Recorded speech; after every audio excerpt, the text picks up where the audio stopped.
Salut à tous la Casey Family, j'espère que vous allez bien. Moi, je suis en pleine forme. Aujourd'hui, je reçois quelqu'un et pas n'importe qui ne fait pas n'importe quoi. Non, ça fait super plaisir de le recevoir depuis le temps. Depuis le temps, il y a vraiment eu pas mal d'imprévus avant. Mais là, ça y est, cette fois-ci, c'est la bonne. Je reçois un frérot, acteur, réalisateur, scénariste, producteur. Il a une asso, il a une boîte de production. Il fait quoi d'autre? Il danse, il chante.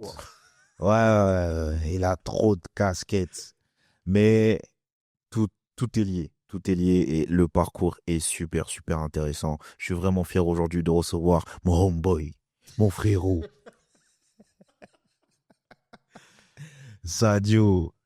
Ouais, Comment ça va? merci Grizzly, et merci pour cette introduction de ouf. Et ouais, du coup, là, je me rends compte qu'il y a eu pas mal de choses qui ont été faites durant toutes ces années, depuis qu'on se connaît en plus. Beaucoup, Ouais. beaucoup, beaucoup de choses. J'ai oublié footballeur. J'ai Ah, oublié footballeur. Oui, oui, oui, oui. Il a failli avoir une petite carrière, mais j'ai oublié comme footballeur. beaucoup, comme beaucoup. Ouais, mais toi, c'était quand même petit peu plus concret que certains. Quand même, quand même. Mais bon, en tout cas, ça fait grave plaisir de te recevoir depuis le temps.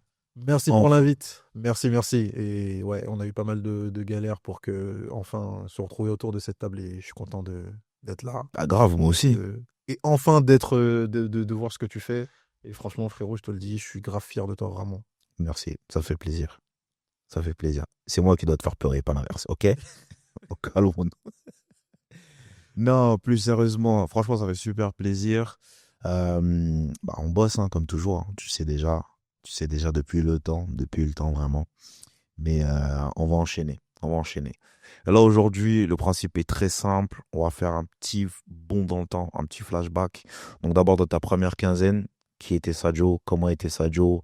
Est-ce que Sadio était plutôt le petit garçon réservé ou c'était plutôt le petit garçon plein d'énergie qui mettait toujours l'ambiance? Comment ça se passait à l'école? Quelles sont tes premières passions pendant ces années-là? Et au fur et à mesure, on avance dans le temps jusqu'à rentrer dans la trentaine. Et qu'est-ce qui a réellement changé ou pas quand tu es rentré dans la trentaine? C'est bon pour toi? Ouais, c'est bon.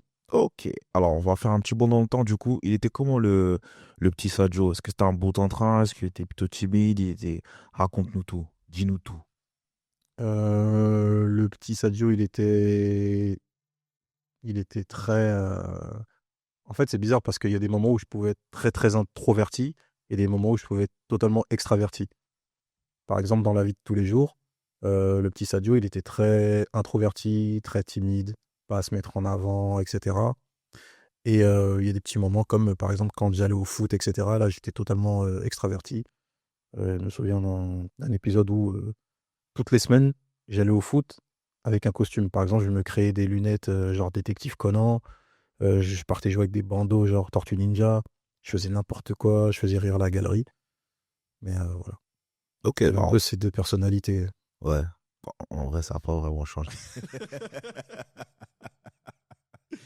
En vrai, ça n'a pas vraiment changé. Mais en fait, déjà dès ce moment-là, t'es dans l'artistique. Ouais, en vrai, ouais, mais sans m'en rendre forcément compte. Et en fait, je m'aperçois que ça a toujours fait partie de ma vie, entre guillemets.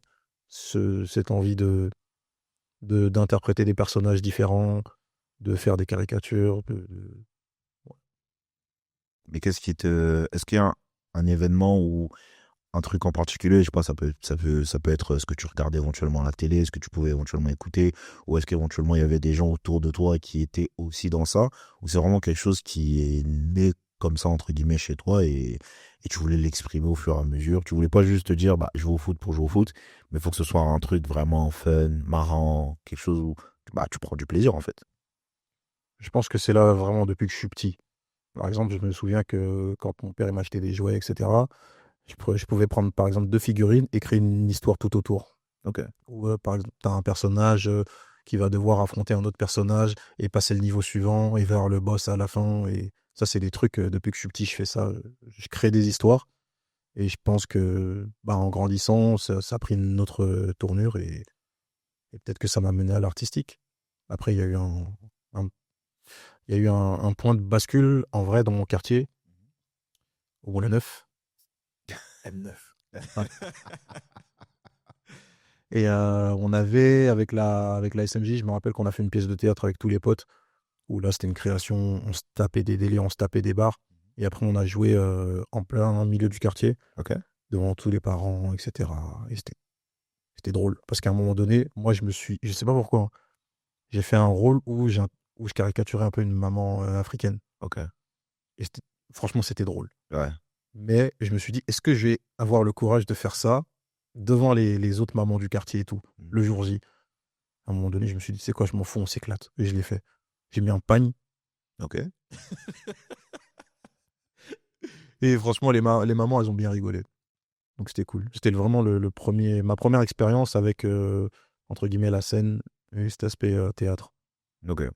Et bah, du coup, à l'école, tu fais pas du tout de théâtre ou rien du tout. C'est vraiment dehors que tu découvres ça. Ouais.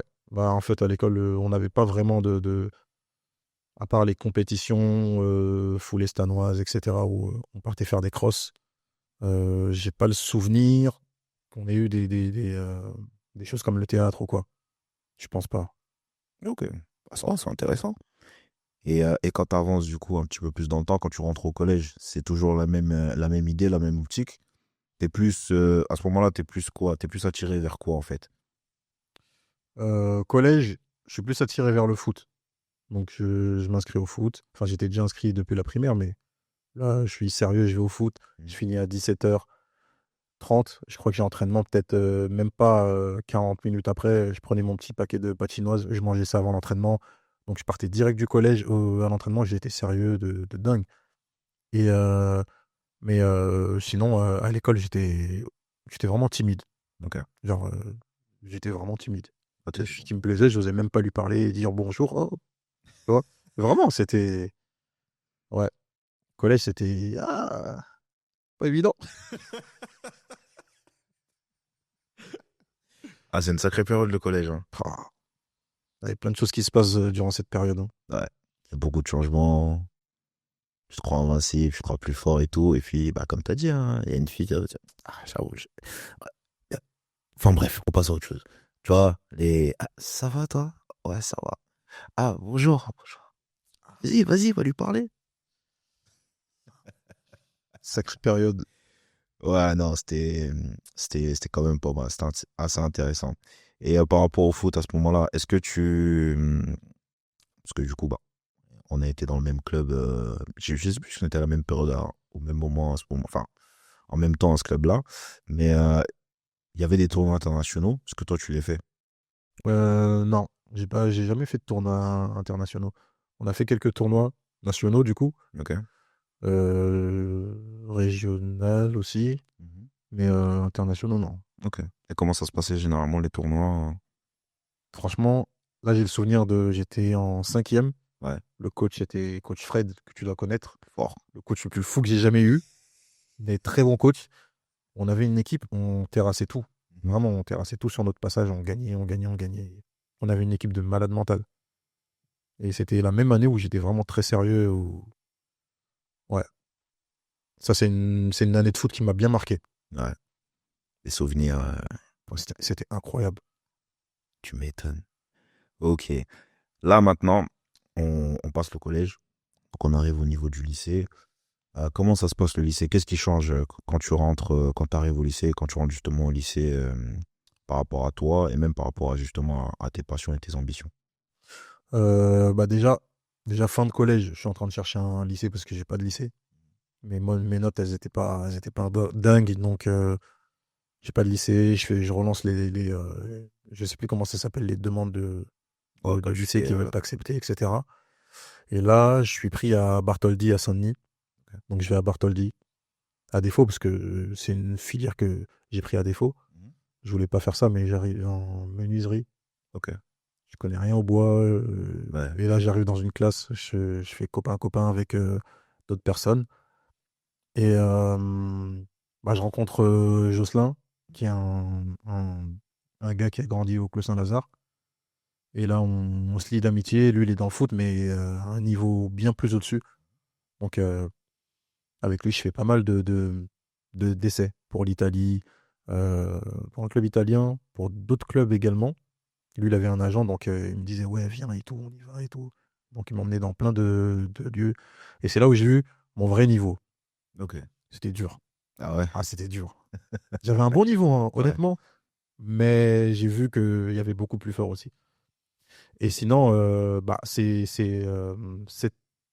l'année d'après, je change de filière, je vais en maintenance des équipements industriels. Ok. Et là, je commence à poster un peu des selfies, des photos sur les réseaux et tout. Et je suis repéré par un photographe avec qui je fais plein de books, etc. Donc j'ai mon petit book tranquille. Et de là, je suis repéré par un agent artistique Ok. qui m'envoie des messages, qui me dit qu'il aimerait bien me parler, qu'il est agent artistique de comédiens, comédiennes. Et moi, au début, je me méfie un peu. Ouais. Parce que les réseaux et tout, c'est un mec que je connais pas. Il a un certain âge, je me dis, oh là là, bizarre le mec, tu vois. Mm. Donc je prends vraiment mon temps. Et il a su quand même me mettre en confiance. Donc on s'est vu, il m'a filé des textes à apprendre. J'apprends ces textes. Il m'a dit, apprends-en 3. Quand tu te sens prêt, tu m'appelles. Ok. Je crois que ça a duré genre 2 mois. Ok. Tellement j'étais pas sûr de moi. Ouais. Et après ça, je me sens prêt, je l'appelle, on fixe un rendez-vous. Il y a quelqu'un pour me donner la réplique. Et je fais les scènes, et ça se passe bien. Ok. Et après ça, il me dit une petite surprise, tu vas faire une impro. J'ai jamais fait d'impro. Ouais. Donc vas-y, je fais une impro avec le gars qui est là pour la réplique. Ça se passe bien. Et après, voilà, je suis rentré dans l'agence. Je commence à faire des castings. Et en même temps, je suis au lycée. Et j'ai une autre mentalité, donc je commence à faire des castings.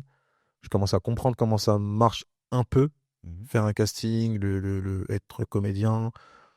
Et après ça viennent les premiers rôles. J'ai un rôle sur une série sur France 3. J'ai un second rôle dans un long métrage qui s'appelle Mercurial. Là, je commence vraiment à enchaîner un petit peu. Et avec ça vient la grosse tête. En vrai, c'est pas vraiment la grosse tête, mais c'est ah ouais, il y a moyen de percer, il y a moyen de faire quelque chose. Ça marche bien pour moi. Et même au niveau, enfin après, on arrive à l'année du bac. Et je me dis, est-ce que j'ai vraiment besoin du bac dans ma vie? Je me dis non, je vais foncer, je vais continuer à être comédien et ça va le faire. Donc je commence à avoir quand même un petit peu confiance en moi par rapport à ça. Et voilà, on avance, on continue. L'année du bac, je fais pas le bac. Ok. Parce que je me dis, ah, j'ai pas besoin de votre bac, moi. Après, il y a l'été, Ouais. je cogite. Et il y a bah, un de mes anciens photographes qui est devenu un membre de ma famille, carrément, qui porte le même prénom que toi. Et il m'a mis un coup de pression. Il m'a dit, eh, prends ton bac. Vraiment, prends ton bac. Tu sais pas de quoi demain est fait. Tu sais pas si ça peut te servir ou pas. Prends-le, ce sera toujours ça. Mm. Il m'a mis un coup de pression. Je me suis dit, ok, il a peut-être raison, donc je retente. Je repasse mon bac. Je l'ai Pour la main. haut la main. Voilà.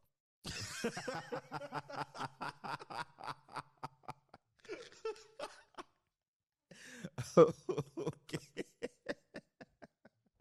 Ok. Ok. Bah écoute, c'est bien. Ouais, non, c'est C'est bien. bien, c'est bien. Déjà, tu commences à avoir un entourage qui est là pour toi et qui te recadre, entre guillemets, en mode, effectivement, on ne sait pas de quoi est fait demain, donc faut toujours avoir une roue de secours. On ne sait jamais. Mais ça, déjà, c'est bien. Et donc, tu as ton bac. Après, là, tu te dis quoi? J'ai mon bac. Qu'est-ce que tu fais? Est-ce que tu décides de partir full acting, donc devenir acteur, ou éventuellement, tu as une autre gamberge qui commence à se mettre en place et tu tournes autour de ça? Vers quoi tu vas? Euh, je commence à me mettre full acting. Même dans ma manière de me présenter, je me présente en tant qu'acteur. Voilà, j'ai un petit CV avec moi, donc je commence à essayer de me former aussi également. Je prends des cours à gauche, à droite. Je fais des petites formations d'acting. Voilà, ça avance. Je rate pas mal de castings. J'en réussis quelques-uns aussi également. Je commence à faire aussi de la figuration.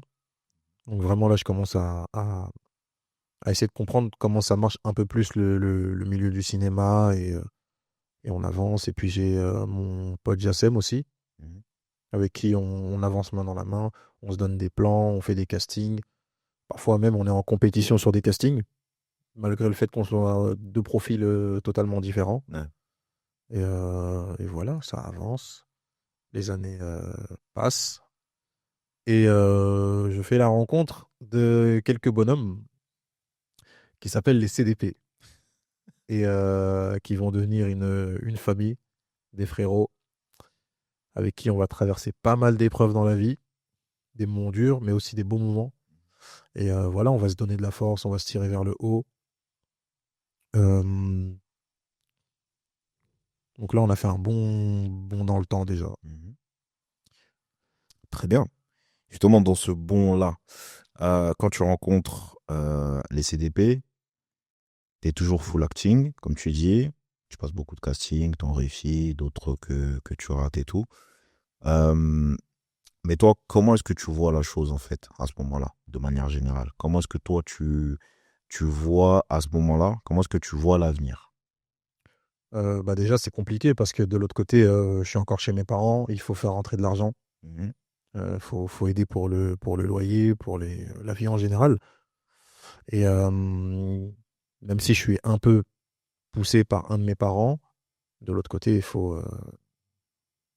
si tu veux être entre guillemets tranquille, il faut quand même donner un petit coup de pouce, tu vois. Mhm. Ce que moi je trouve normal. Et du coup, je prends un travail à Cora, où je suis caissier, je fais les rayons aussi. Ce qui me permet aussi par la suite de financer mon permis et d'être entre guillemets un petit peu plus tranquille Mhm. et d'être plus focus sur l'acting aussi. Donc, ouais, voilà, à ce niveau-là, on continue d'avancer. Ok. Et quelle était ton ambition à ce moment-là par rapport au cinéma? Je voulais vraiment être acteur, je voulais vivre de ça. Et j'avais commencé, je crois, j'ai plus le nom, un vision board Mhm. où je mettais un peu des photos, où je me projetais, comment est-ce que je vois mon avenir, comment... Il y avait une grande photo d'un César. Mhm. Il y avait plein de photos de cinéma, de maison, de la vie d'une star en vrai. Ok. Il y avait plein de photos comme ça. Ok. Donc je ne me mettais pas de limite, je me suis même mis à l'écriture. J'avais aucune notion d'écriture de scénario, etc. Je commence à, à prendre des scénarios, enfin des scènes que j'ai reçues pour des castings.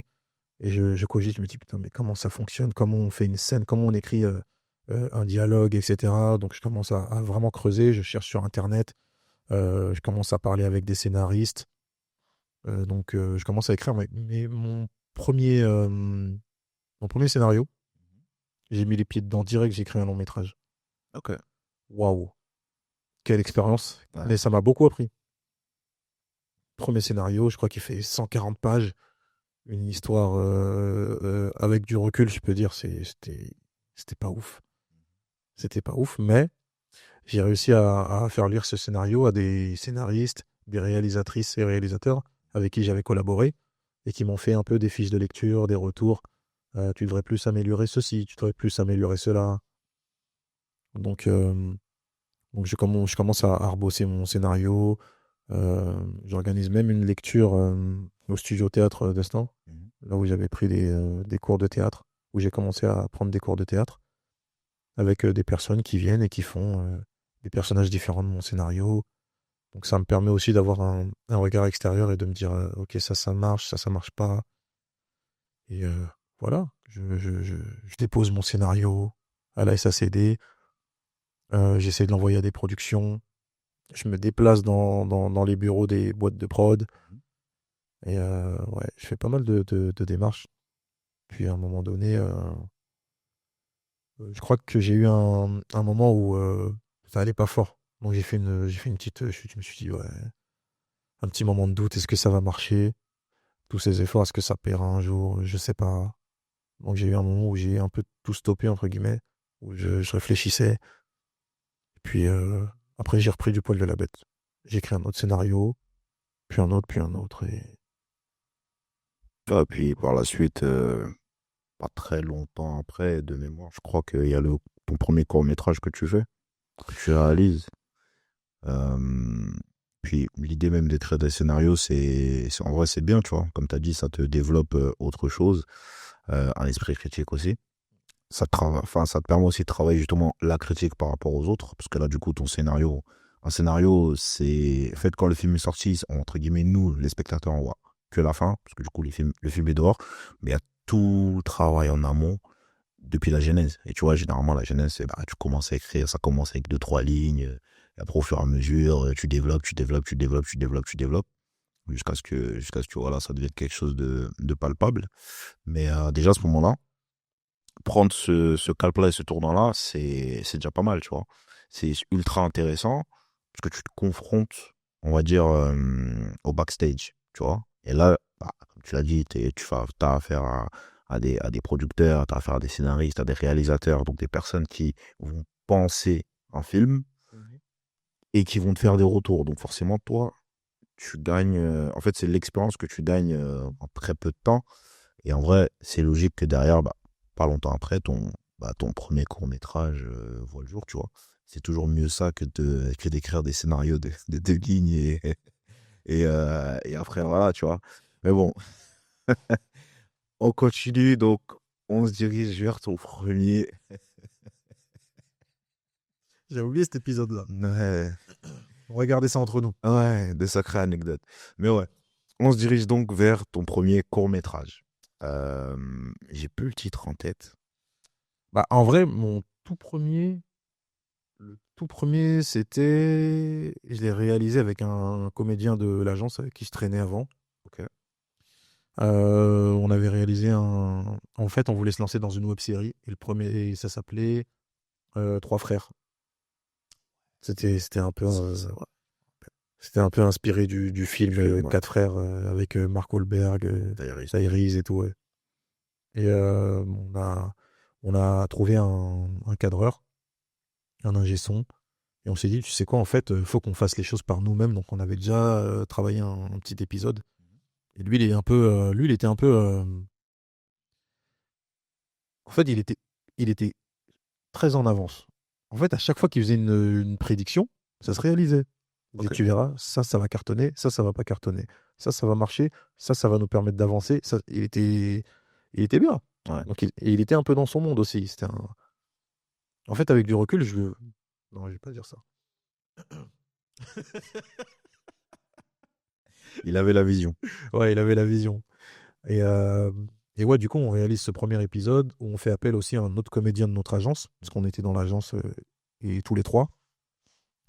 Et on réalise cet épisode qu'on n'a jamais sorti, malheureusement, parce qu'on a eu des petites galères au niveau du montage, au niveau de.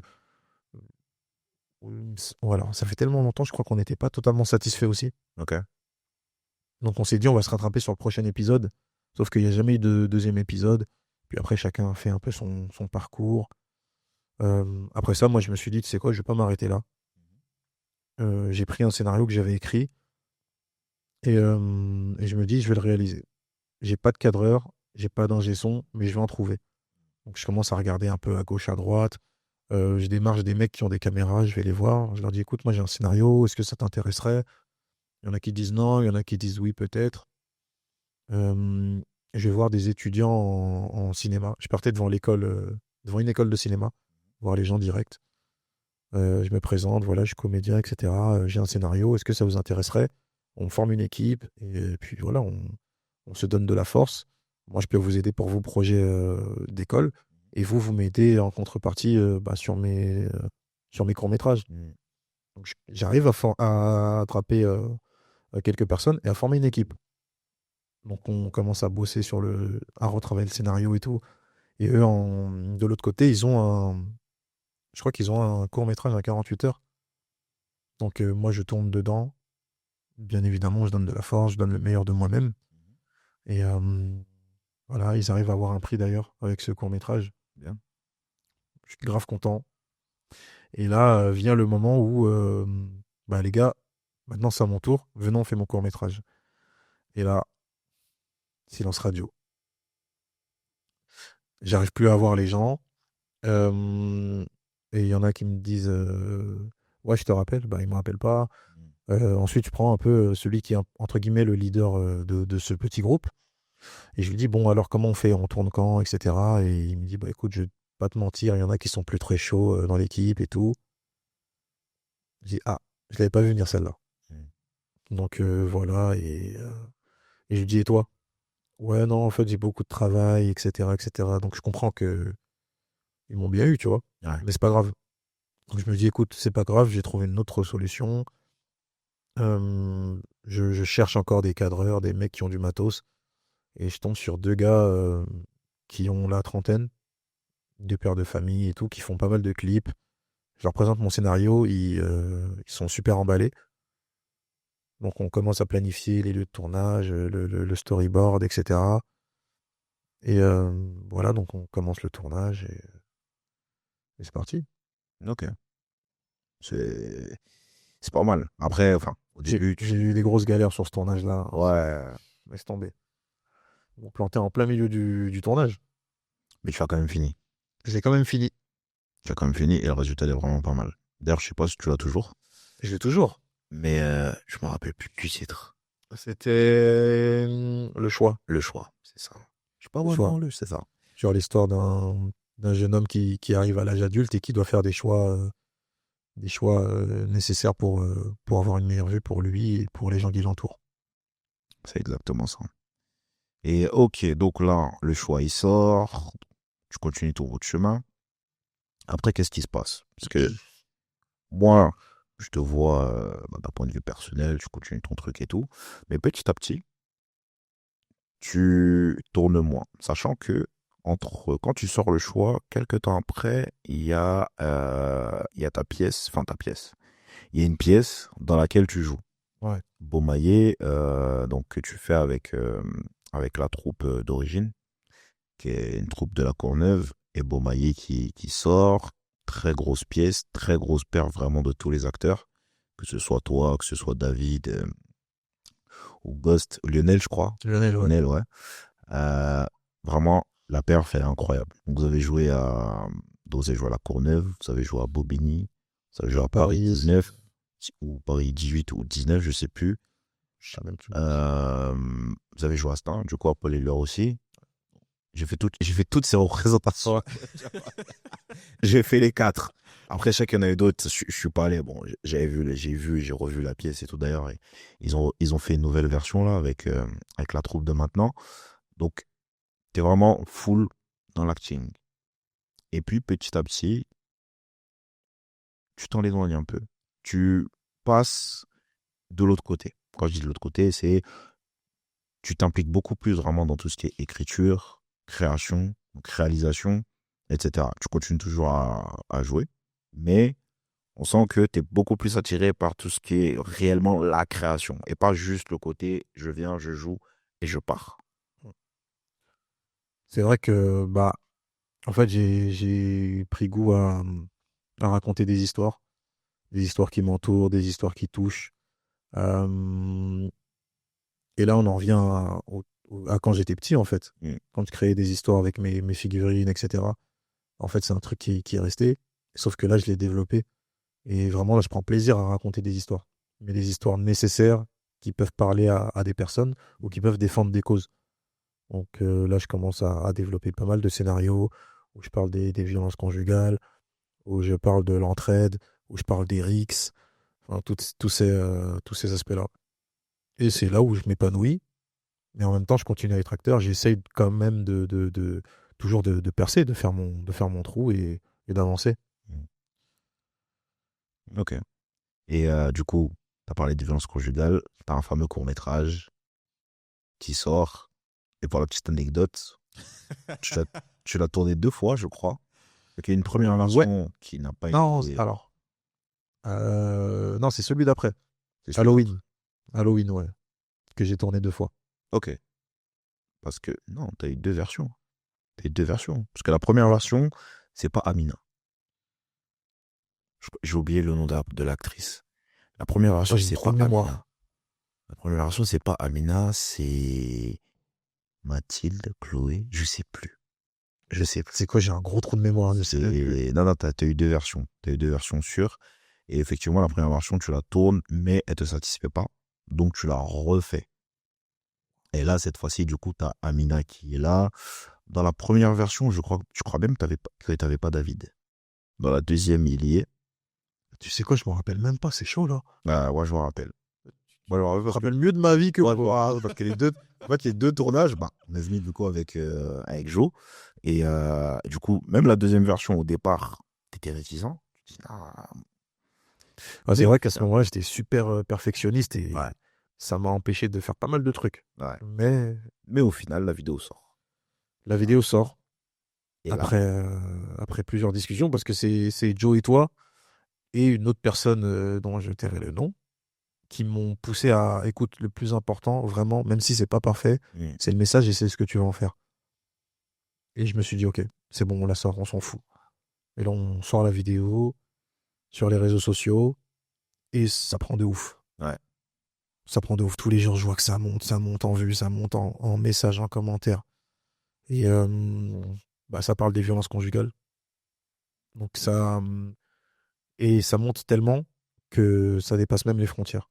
Mm, Et moi, sur ma page, je commence à recevoir des messages de femmes du Pays-Bas, d'Angleterre, Côte d'Ivoire, de la France un peu du nord au sud. ouais. Et là, je me dis, c'est quoi ce truc de ouf? Comment je vais faire? Moi, à la base, je voulais juste raconter une histoire et défendre une cause qui me tient à cœur. Mm, Mais juste avec l'aspect visuel, enfin l'aspect audiovisuel, parce que c'est ce que je maîtrise un peu le mieux, en tout cas pour l'instant. Et du coup, je suis contacté aussi en parallèle par des associations qui m'envoient des messages. Et là, je me dis, écoute, il y a un truc à faire. Je suis pas le mieux placé pour aider ces personnes qui ont subi ou qui subissent encore. Donc, je fais le lien. Je fais des échanges de coordonnées, etc. Je fais un peu le pont. Et ça me fait du bien de faire des bonnes actions comme ça. Et voilà. D'ailleurs, il y a des associations avec qui je suis toujours en contact aujourd'hui. L'association Mon âme sœur. Et la vidéo, elle continue à monter, elle continue à monter. Donc je me dis, on peut peut-être aller au-delà de ça et faire quelque chose d'encore mieux. Et je décide d'ouvrir un... Enfin, j'ai l'idée de faire un talk show. mm. Et ça s'appelait... C'est comment? Je voulais l'appeler C'est comment? Ouais. Où là, on ferait venir plein de gens. J'avais l'idée d'un talk show à l'américaine. Mais sauf que là, on parle d'une vraie cause, avec des vrais échanges, etc. Et on se dit... parce que j'en avais parlé avec toi et je sais plus qui à l'époque. Et on se dit, on va au pied de l'Arche à la Défense avec Dorine. On diffuse l'information sur les réseaux. On va au pied de l'Arche à la Défense avec micro enceinte. C'est ça. Et moi, je me dis, c'est une bonne cause. Tout le monde va venir, tout le monde va en parler. Il y aura des vrais retours. On va pouvoir aider des gens. Et en fait, quand on arrive au pied de l'Arche, je reçois plein de messages. Ah, en fait, je peux pas venir. Ah, en fait, je suis en retard. Ah, en fait, mon chien, il a mangé mes devoirs. Donc là, je commence à être un peu déçu. Je me dis, ah, mince. Et après, enfin voilà, il y avait pas mal de personnes comme Sodélia qui étaient là aussi. Ouais, J'ai dit, écoute, en fait, fais avec les gens qui sont là, c'est le plus important. Et viens, on fait, on verra. c'est ça. Donc là, on commence à prendre le micro, à parler un peu. Et au début, on n'entend que le vent. Ouais, les gens nous regardaient un peu. Personne parlait, les gens, ils nous regardaient. Il y en a qui nous snobaient. Et puis, Et t'as le témoignage de Sarah. le témoignage de Sarah, Qui qui est poignant de ouf, voyant de dingue. Et là, t'as les gens qui commence à qui accrocher. commencent à raccrocher et qui commencent à se rapprocher et avec qui on commence à échanger, etc., etc. C'était une folie, hein. Fallait le faire. Je l'avais jamais fait, mais franchement. En fait, c'était un truc de ouf, mais c'est là où des fois, trop réfléchir, c'est pas bon, et passer à l'action directement, c'est ça. Et ouais, tu vois, t'as le témoignage de Sarah qui attrape pas mal de personnes, les gens ils commencent à venir, ils commencent à écouter. Il y en a qui écoutaient que d'une oreille, mais ils écoutaient quand même. Mm. Et t'as plein de personnes qui s'intéressent, t'as même des gens du public. Après, il y a Dorine aussi qui parle, Ouais, Dorine aussi qui parle. qui parle un petit peu. Et là, t'as des gens du public qui commencent à vouloir prendre le micro et parler. C'est ça. Et on était vraiment au pied de l'arche avec les escaliers. Donc c'est comme si tu étais dans un amphithéâtre un peu. Exactement. Et tu as des personnes du public qui commencent à prendre la parole, qui commencent à témoigner. Du coup, on essaie d'échanger, de voir comment on peut proposer des solutions et tout. Et à un moment donné, il y a un homme, je vais pas dire son nom, mais que toi et moi on connaît très bien, qui prend le micro et qui parle d'une agression qu'il a subie étant plus jeune. Et là, je crois que ça met une tarte à tout le monde. Et, euh, et c'était ouf. Parce que les échanges qu'il y a eu ce jour-là, moi je m'en souviendrai toute ma vie, c'était ouf, c'était dingue. Genre, vraiment. C'est ça. Et de mémoire, il y avait enfin, c'était une ado, bon, aujourd'hui, c'est une femme qui était là. Mm. Et après, lors d'un autre événement, quelques mois après, 1 ou 2 ans après, je sais plus, elle était venue, elle t'avait interpellé, elle t'a dit, je te rappelle pas, j'étais là à la défense. Enfin, je lui ai dit, j'avoue, je me rappelle. Et elle a re-raconté brièvement son histoire. Elle t'a dit, ah si, je me rappelle de toi. Et tu vois, ça c'est fort parce que le temps d'un instant, tu marques les gens et même ce qu'elle a dit après, elle dit franchement, ça m'a fait du bien de parler, ça m'a aidé, etc., etc. Et en fait, t'es content, tu dis purée, c'est fort. Donc, comme tu l'as dit, trop réfléchir des fois, c'est pas bon. Passez juste à l'action et vous verrez, vous avisera après. Parce que si tu sors pas cette vidéo, je crois qu'il n'y a pas tout ça qui s'enchaîne derrière. Et Ah non, mais cette vidéo, c'est un.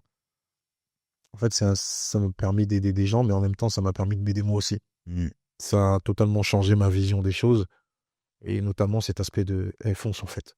c'est ça. Et je remets vite fait l'accent sur un truc. Ce jour-là, il y a ta future femme qui vient. Mais à ce moment-là, ni lui, ni moi, ni personne, on sait ce qui va se passer après. Mais elle était là. Ouais, Elle était là. Je tiens juste à le là préciser. où il y en a plein qui m'ont envoyé des textos de mon chien il est malade, mon hamster est Non, elle est en colis. plus, elle est venue, elle a ramené son équipe, elle n'était pas toute Ouais, seule. Donc vraiment, bah, ce qui était bien aussi, elles ont interagi. ouais, Elles ont interagi de ouf, de malade. Et non, franchement, c'était pas mal. Sacré souvenir, le talk show. de ouf. Ça m'avait grave touché d'ailleurs ce jour-là. C'était. Mais bon, on en reparlera plus tard. Ouais. Donc là, on fait le talk show, on avance un peu dans le temps. Personnellement, toi, à ce moment-là, comment tu vas? T'es dans quel état d'esprit? Je suis dans un bon mood. Je me dis, j'ai trouvé ce que j'aime faire, Mhm. aider les gens, parler de causes vraies, enfin de choses vraies de la vie. Et on va essayer d'avancer dans ça et de se perfectionner au fur et à mesure, notamment sur l'aspect audiovisuel.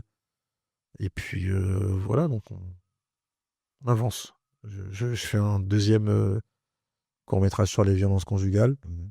mais là du point de vue d'un enfant, que je tourne un peu ici et là autour de chez moi. Ouais. Et c'est un court-métrage qui a été bien reçu aussi, moins que le premier, mais qui a quand même fait son bout de chemin et qui m'a permis de faire aussi des projections dans des associations, des écoles. Mhm. Et ouais, je l'ai pas mal diffusé quand même. Je m'en rappelle, je m'en rappelle. D'ailleurs, même le. Celui-là, j'ai fait deux versions, ça je m'en rappelle bien en tout cas. Ouais. D'ailleurs, la perche, justement, du petit, elle est incroyable. Elle est incroyable. Vraiment. Faudrait le sortir, d'ailleurs. Faudrait le sortir. Faudrait nous partager un petit peu tes œuvres quand même, tu vois, parce que y en a qui sont dans le tiroir, mais faut les sortir. Elles méritent d'être vues Il y en a pas mal, hein. et ça vaut vraiment le détour. Vraiment pour le coup. Donc, si, si t'en as l'envie, bien sûr, sors-les. Bah, en vrai, celle-là, je l'ai pas sortie parce que j'assumais pas trop le résultat au niveau visuel. Mais je l'ai pas sortie, mais j'ai travaillé dans l'ombre avec. Hmm. J'ai fait plein de choses avec. Bah, sors là. Douanière officielle, sors là. Tout simplement. Et ok. Là, donc, on est dans cette période-là. On est à peu près dans la vingtaine. Donc, comme tu l'as dit, personnellement, ça va. Et justement, il va se passer des événements assez importants pour toi, personnels. Après, tu peux en parler comme tu peux ne pas en parler, il n'y a pas de souci. Qui changent beaucoup de choses d'un point de vue humain, et même d'un point de vue comment tu vois les choses après, de manière générale de la vie. Toi, à ce moment-là, comment t'es dans quel état? Euh, Je suis déjà, on arrive je crois que c'était en 2018. On fait Beaumaillé, je crois, à Bobigny, la pièce Beaumaillé. Après ça, on sort, on va au bowling et tout. Et bah là, enfin, parce que quelques mois avant, mon frère avait été incarcéré. Et là, j'apprends que ça se passe pas bien pour lui. Mm. Donc après, on part en procédure, avocat, etc., etc. J'épargne les détails. Mon frère est rapatrié en Île-de-France, parce qu'il était à l'étranger. Et bah, il va pas bien psychologiquement et physiquement, ça va pas. Donc il fait pas mal de crises, etc. Bah, un jour, je suis en répète, et il y a son jumeau qui doit le voir au parloir. Pas de nouvelles. Parloir fantôme. On se demande. Mais de l'autre côté, on se demande, mais qu'est-ce qui se passe? Et en fait, avec l'avocate, on cherche, on sait pas où il est. Et on apprend après qu'en fait, il est à l'hôpital, qu'il a été hospitalisé après un malaise.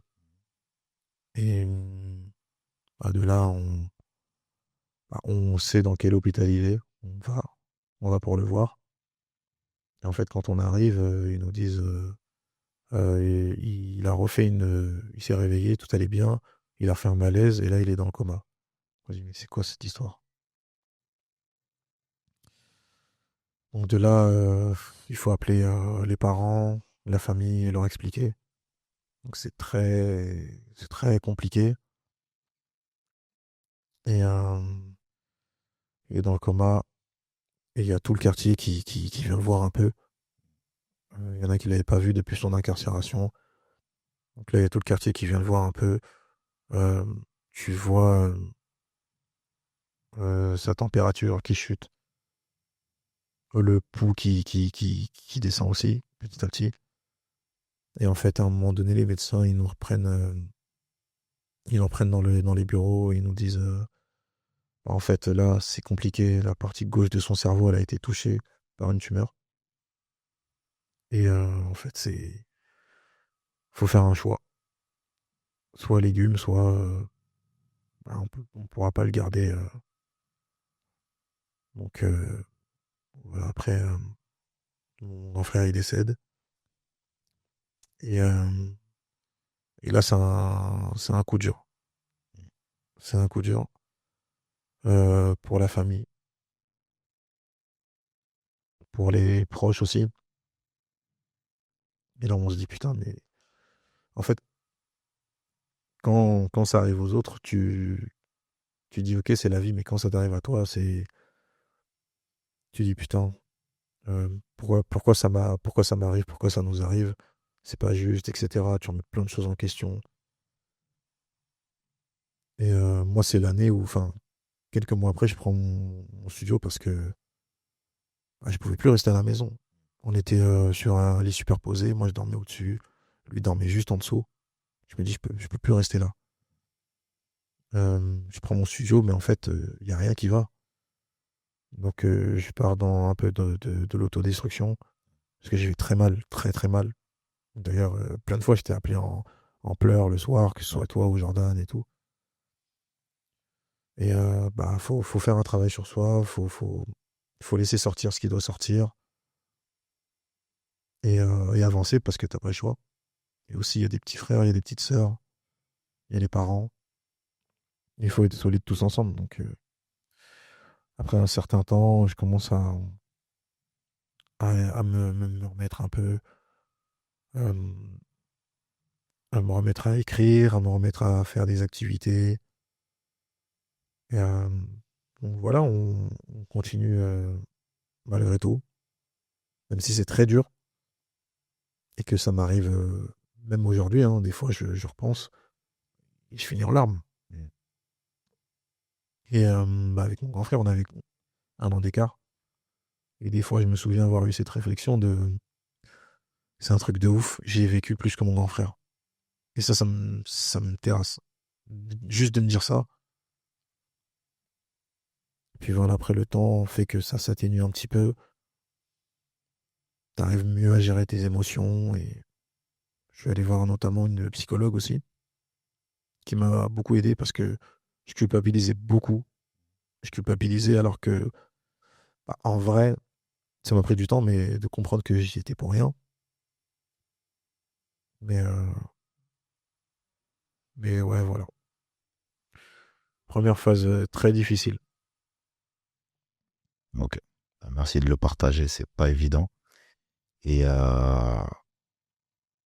pour l'avoir connu aussi, sache qu'il doit être très très très fier de toi parce que tout ce que tu as réussi à créer depuis, vraiment, c'est il faut de la force, il faut du caractère, il faut de la patience aussi.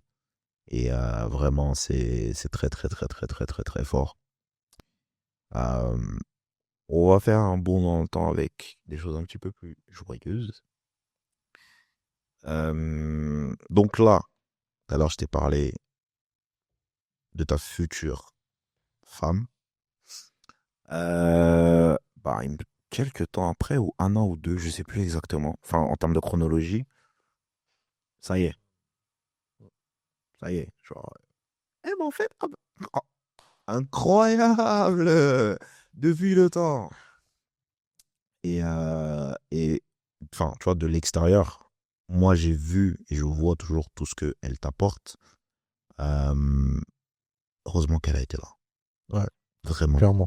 Heureusement qu'elle a été là. Je te le dis. Bah, même elle verra la vidéo. Coucou. Du coup, j'ai arrêté de l'embêter maintenant.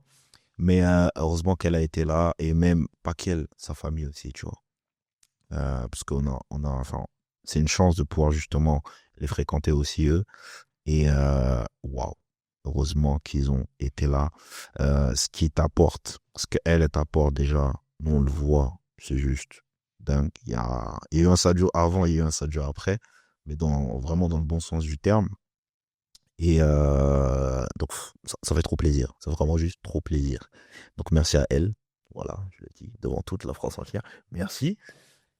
Et donc là, du coup, bah, il y a cette relation qui arrive. D'un point de vue travail aussi, tu es plus stable, mais il te manque quelque chose qui te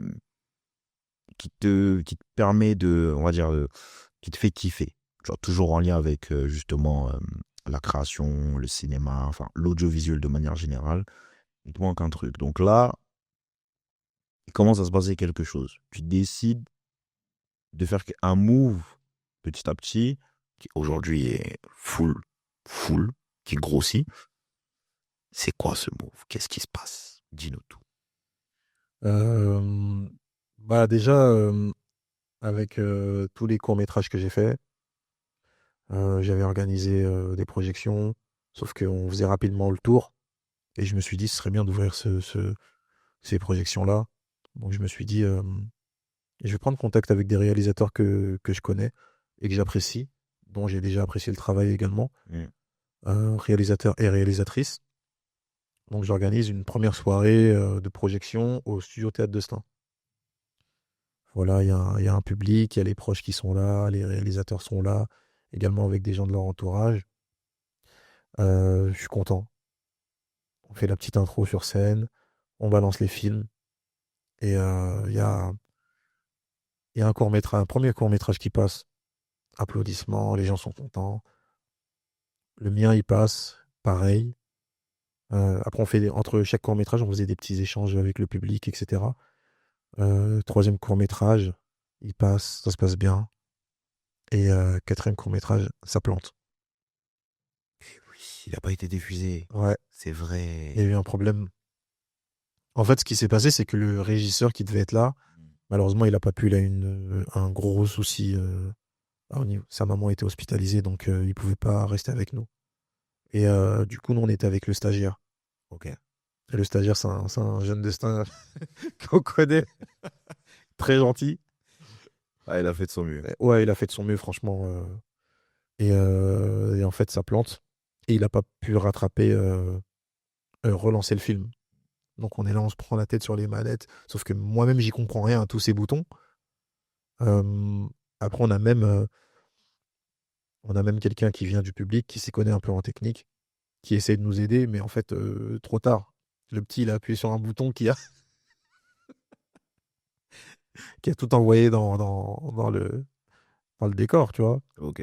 Et du coup, je me dis, bon, j'essaye quand même avec le deuxième court-métrage, ça passe pas.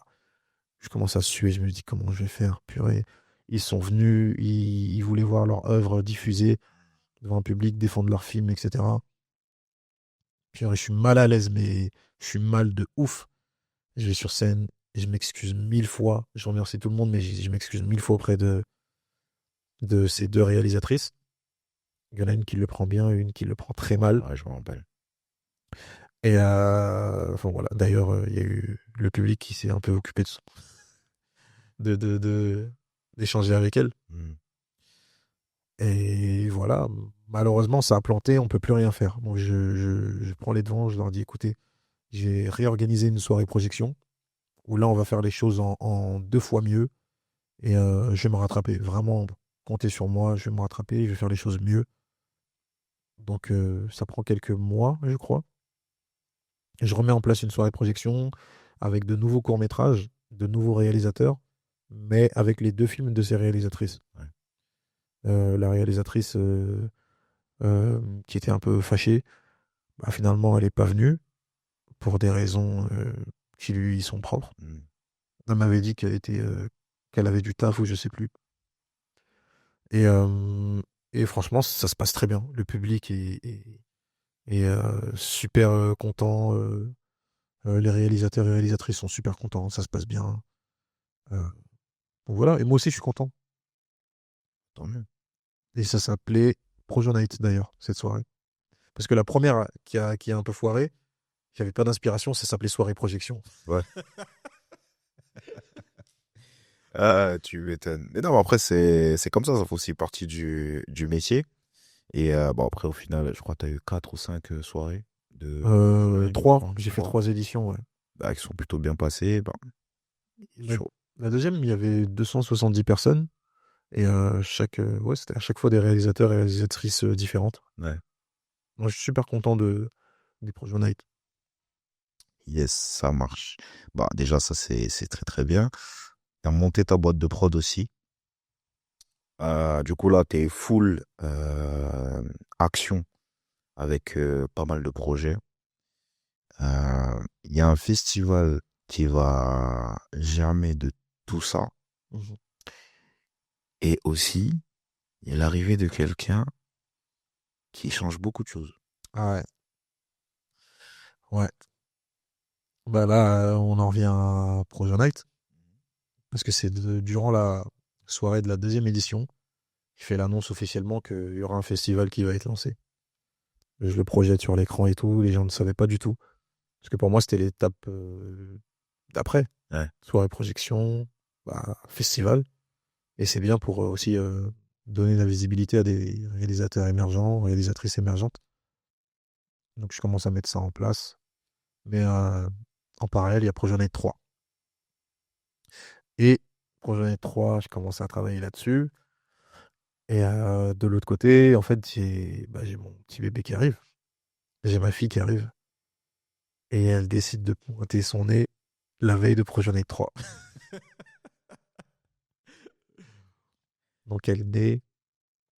euh, L'accouchement était assez long, Mhm. très éprouvant.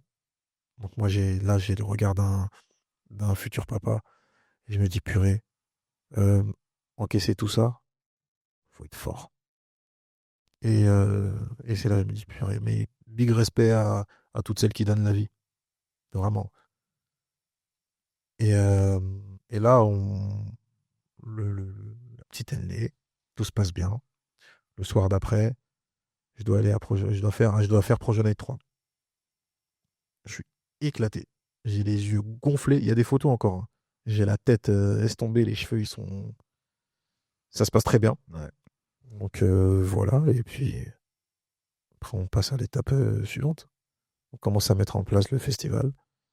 On commence à découvrir la vie de père aussi. Les nuits courtes. voire les nuits, pas du tout. Mais je suis super content.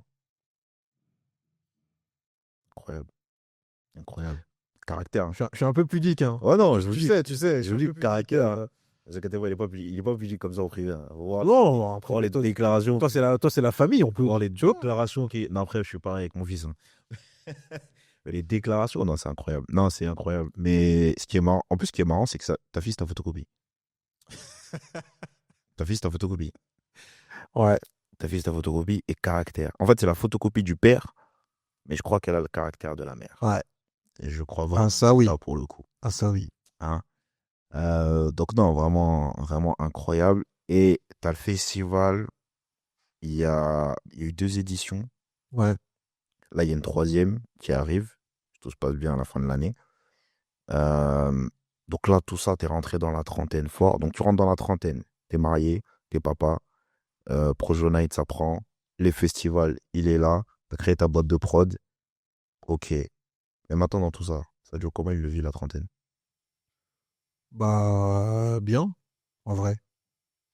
Vraiment, au niveau de mon âge, j'ai pas de souci avec ça. Ok. Je suis toujours jeune, hein. Je suis toujours jeune. Après, c'est vrai que tu as quand même une certaine maturité qui fait que tu vois les choses un peu différemment. Là où avant, j'étais très, comment dire? Ah, j'ai plus le mot. J'étais très naïf. Hmm. Très naïf. De croire qu'on vit dans un monde où tout le monde est gentil. Bah, purée. T'as pas vu ce qu'il a fait? Il a pas gentil. Il est parti servir dans un pays, il a dit, ah, c'est bon. Ah, mais Voilà. c'est de la folie. Non, mais c'est vrai que la trentaine, du coup, ça m'a. J'ai acquis plus de maturité. Et bah, déjà, j'ai été moins naïf par les expériences de la vie, les bonnes comme les mauvaises. Ça m'a forgé, ça m'a rendu plus mature. Je fais plus attention quand même à mes relations humaines aujourd'hui. Mhm. Euh, voilà, après, sinon, pas trop de changements, moi je trouve, en arrivant dans la trentaine. Pour moi, en tout cas. Mhm. Ah, c'est bien, c'est intéressant, c'est un point de vue intéressant, tu vois. En fait, c'est une évolution naturelle pour toi, donc la vie suit son cours. Ouais, Mais toujours le mindset toujours l'envie d'avancer, de se tirer vers le haut, comme tu l'as dit au début. Et en vrai, ça, c'est important. Mais du coup, moi, j'avais une question qui est quand même assez importante. Et là, t'as pas le choix de répondre. Est-ce que Sadio, adulte, aujourd'hui trentenaire, est fier de Sadio? ouais, ouais. Parce que en vrai, quand je vois mon parcours, Hmm. il y a peut-être un moment où je me dis, est-ce que j'ai vraiment tout donné en tant que comédien? Je pense pas. Ça reviendra, ça. Je pense pas avoir vraiment tout donné parce que je pense avoir été freiné à certains moments par ma peur. Mhm. Mais j'ai pas de regrets. Enfin, aujourd'hui, je suis à un stade où je me dis, je suis tranquille avec moi-même, je rêve pas de strass et de paillettes. Je suis bien dans ce que je fais. Je m'épanouis différemment. C'est le principal. Ouais. C'est le principal. Ça marche, ça marche. Ben écoute, merci beaucoup pour cet échange. Là, Merci ça à y est, toi. on touche à la fin. Est-ce que tu as un mot ou tu as quelque chose à dire justement comme mot de la fin que tu aimerais partager à la fameuse Grizzly Family? Déjà, balancer une petite info par rapport au festival déjà. Ok. À savoir qu'on a fait 2 éditions et que bah, l'année dernière, dans notre sélection, parce qu'on sélectionne 10 courts-métrages, il y en a 2 qui ont bénéficié d'un accompagnement développement long-métrage. Ça, c'est Donc fort. ça, Félicitations. c'est dingue de ouf. Bah ouais. Et il y a aussi, pour la 3e édition, un gros prix qu'on va annoncer prochainement pour le prix du meilleur film. Ok. Donc ça va être. Et c'est ça aussi que j'aime, c'est ce truc de faire le pont aussi, encore une fois. Ouais. Et enfin, faire le pont pour que des talents émergents puissent avoir des choses, avoir accès à des choses que bah, moi ou d'autres n'ont pas forcément eu, tu vois. T'es dans la transmission. Ouais, et ça me fait vraiment kiffer. Ça va bien aussi avec ta personnalité. Merci. Bah écoutez les gars, soyez à l'affût. Festival, Le troisième, c'est très fort. Merci. C'est très, très, très fort. Encore une fois, moi, je suis très fier de toi, de tout ce que tu as accompli, de l'homme que tu es aujourd'hui, du papa que tu es aujourd'hui. Merci. Que de bonnes choses pour la suite, hein. De toute façon, on se sait. Ouais. C'est du taf, hein. Purée. Ouais, Mais c'est un kiff. c'est le principal. Et j'ai un petit dernier mot aussi. Euh, déjà, félicitations à toi d'avoir enfin mis ce podcast en route. Merci. Parce que t'as des talents d'orateur. Et ça fait longtemps qu'on le dit. Tu sais parler, tu sais captiver les gens quand tu parles. C'est Hein. vrai. Et ça, discussion. Mais ouais, moi, ça me fait grave plaisir de voir que tu as lancé ton podcast et que c'est quali en plus. Et ça va le faire, ça va prendre petit à petit. Avec à côté aussi, t'es coach et que ça se passe bien. Donc, Ouais. vraiment, big force pour ça Merci. et que ça se développe encore et encore. Merci beaucoup. Et que tu ouvres une Inch'Allah. salle, et une Inch'Allah. deuxième salle, et une Inch'Allah. troisième salle. Inch'Allah. Ah, vraiment, merci. Et ouais, on va bosser pour ça. Et ouais, ça va le faire. Ça va le faire, ça va le faire. En tout cas, merci beaucoup d'être venu, Sadio. Tu reviens Ça, quand tu veux. T'es comme à la maison ici et tu connais. On peut même se refaire un épisode peu de temps avant le festival. Tu peux inviter, tu ramènes deux, trois personnes, on échangera. Enfin, on verra. Mais avec grand, grand, grand plaisir. La Grizzly Family, encore un épisode riche en enseignements, riche en émotions, riche en partage. Prenez soin de vous. Osez. Vous posez pas trop de questions. Soyez surpris par vous-même. Moi, je vous retrouve pour un nouvel épisode très prochainement. N'oubliez pas, viens on joue, viens on s'aime, viens on se pardonne. C'était ton Grizzly Coach. La bise.